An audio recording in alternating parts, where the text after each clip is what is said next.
Assalamualaikum warahmatullahi wabarakatuh. Bismillahirrahmanirrahim. Alhamdulillah nahmaduhu wa nasta'inuhu wa nastaghfiruh. Wa na'udzu billahi min syururi anfusina wa min sayyiati a'malina. May yahdihillahu fala mudilla lahu wa man yudlil falan tajida lahu waliyyan mursyida. Asyhadu an la ilaha illallah wahdahu la syarika lahu wa asyhadu anna Muhammadan abduhu wa rasuluhu la nabiyya ba'dahu. Allahumma shalli ala Muhammad wa ala ali Muhammad kama shallaita ala Ibrahim wa ala ali Ibrahim wa barik ala Muhammad wa ala ali Muhammad kama barakta ala Ibrahim wa ala ali Ibrahim fil alamin innaka Hamidum Majid. Ma'asyiral muslimin rahimani wa rahimakumullah, usikum wa nafsi bi taqwallahi laqad faza man ittaqa. Ibu-ibu, bapak-bapak, adik-adik, para jamaah rahimakumullah. Dalam keyakinan dan iman kita bahwa selain dari Allah itu adalah makhluknya Allah. Makhluknya Allah berarti diatur sama Allah. Yang mudabbir, yang bisa mengatur itu cuma Allah Subhanahu wa ta'ala saja. Maka keimanan kita kepada Allah itu pertama menyangkut al-imanu biwujudillah. Iman bahwa Allah itu ada. Tapi orang tidak boleh berpikir mengangan-angan dalam bentuk ini, bentuk itu, dan sebagainya. Kata Imam Malik itu majhul, tidak diketahui mas. Tapi al-imanu bihi wajibun. Iman bahwa Allah itu ada, itu hukumnya wajib. Ada banyak keterangan nanti di kitab tauhid yang lain lagi. Yang kedua, keimanan kita kepada Allah itu menyangkut al-imanu bi rububiyatillah. Rububiyah itu yang ngatur, Pak, ngatur alam, benda, barang, dan sebagainya, semuanya. Di dalam diri manusia saja diatur oleh Allah. Jika tidak menurut ketentuan Allah, itu nanti akan ada masalah. Contoh, mudah-mudahan jenengan dan saya disehatkan sama Allah SWT. Pak dokter, Bu dokter bisa mengatakan 120 per 80, 90 tensinya itu normal. Dari mana? Asal usulnya dari meneliti yang ada di manusia itu. Oh, kalau begitu masih. Alhamdulillah dari begitu 180. Itu hukum dari mana begitu itu? Manusia cuma mempelajari saja, tapi itu adalah hukumnya siapa? Allah. Itu namanya al-imanu bi rububiyatillah. Tiga, al-imanu bi uluhiyatillah. Meyakini satu-satunya yang diilahkan itu Allah, bukan siapa-siapa dan bukan apa-apa. Yang keempat, al-imanu bi asma'illahi wa sifatihi, asma dan sifat. Nah, yang kedua tadi al-imanu apa? Bitadbir, ya, bi rububiyatillah. Allah yang mengatur, menciptakan. Oh, kalau begitu semuanya ini merupakan tanda-tanda atau ayat-ayat adanya Allah. Jawabannya iya. Menurut perhitungan ini sudah masuk bulan, waktunya hujan. Tapi hujan sekali, dua kali, habis itu panas lagi. Gak apa-apa, Allah yang ngatur itu. Gak perlu dicemooh. Oh aneh, enggak aneh semuanya, mas. Biasa-biasa saja. Nanti panjenengan ketemu di satu bab yang orang itu nggak boleh mencemooh ayatnya Allah, baik yang kauniyah maupun yang syariah. Misalkan ya, panas kentang-kentang, sudah beberapa memang masih musimnya panas. Ada nggak Pak kemungkinan tiba-tiba hujan? Orang tidak memikir mulai dari pagi, misalkan dijemur semuanya, pakaian-pakaian mungkin orang pabrik-pabrik kerupuk ya. Ternyata apa? Tiba-tiba hujan. Saya tanya, kira-kira orangnya marah nggak? Kira-kira.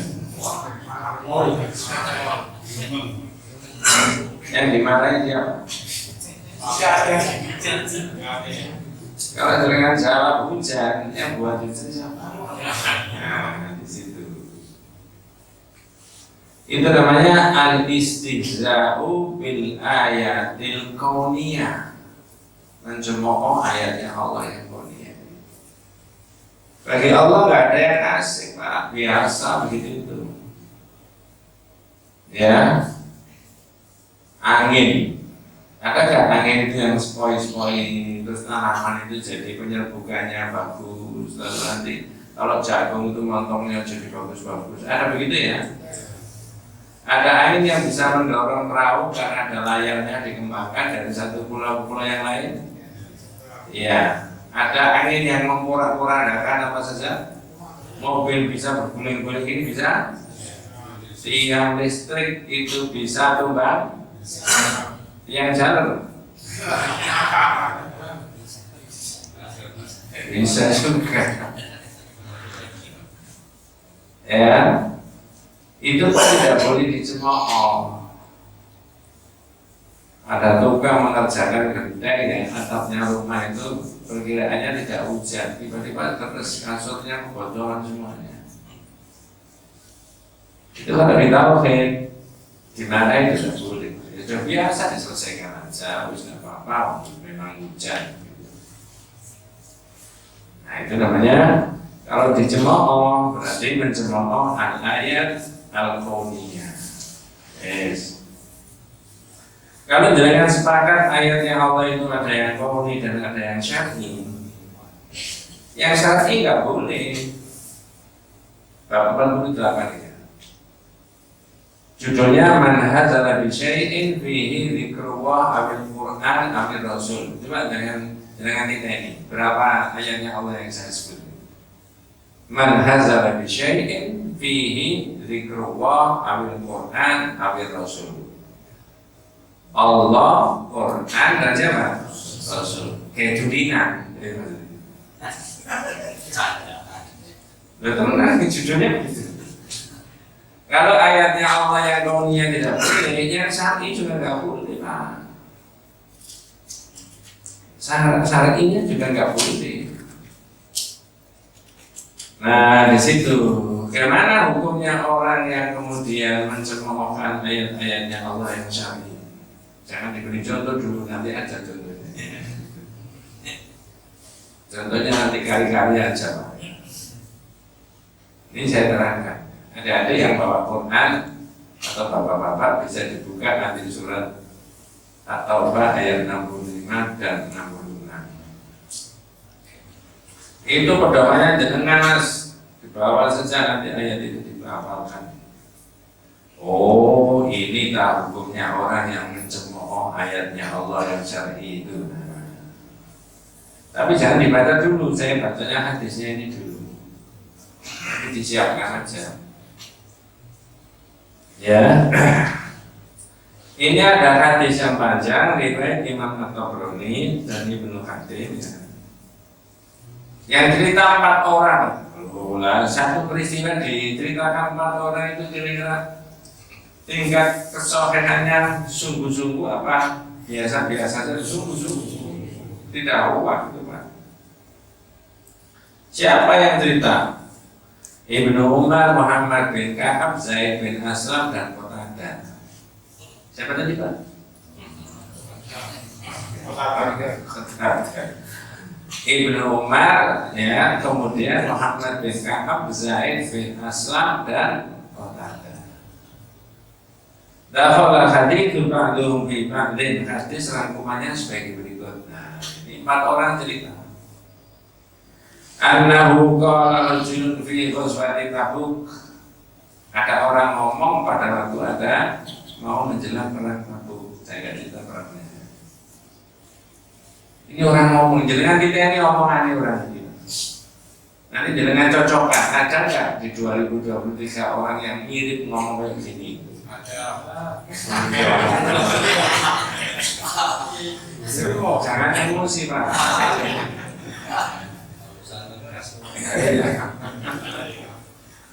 Kalau aja.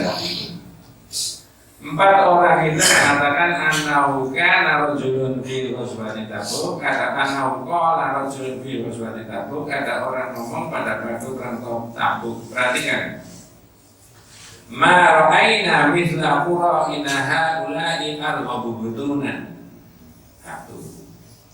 Aku belum pernah melihat orang yang lebih buncit perutnya.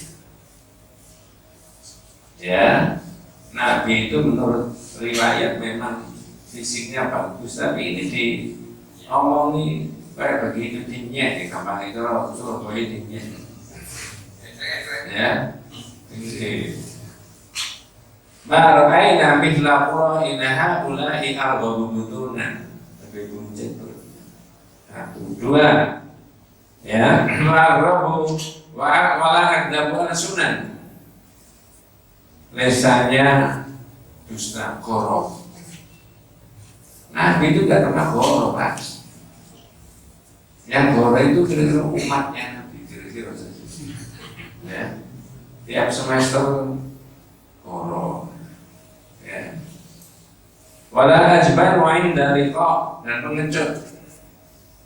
Itu jauh dari sifatnya Nabi. Tapi ada orang ngomong gitu loh.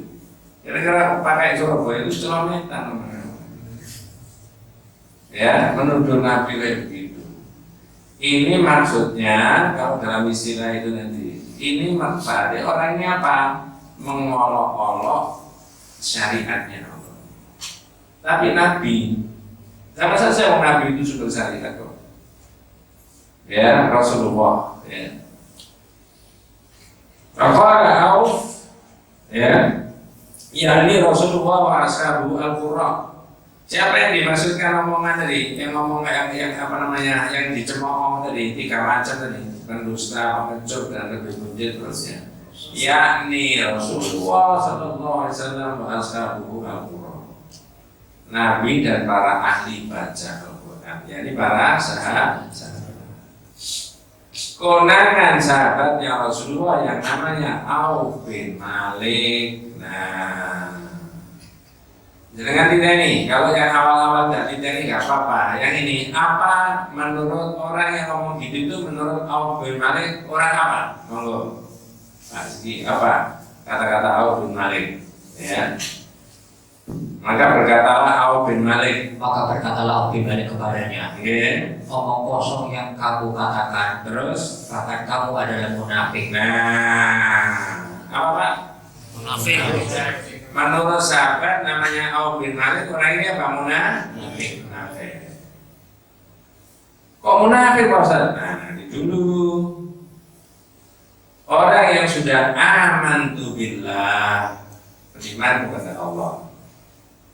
Ya, wa rusulihi, aman billahi wa malaikatihi wa kutubihi wa rusulihi wal yaumil akhir wa bil qadri khairihi wa syarrihi. Ada 6 rukun iman, betul Pak ya?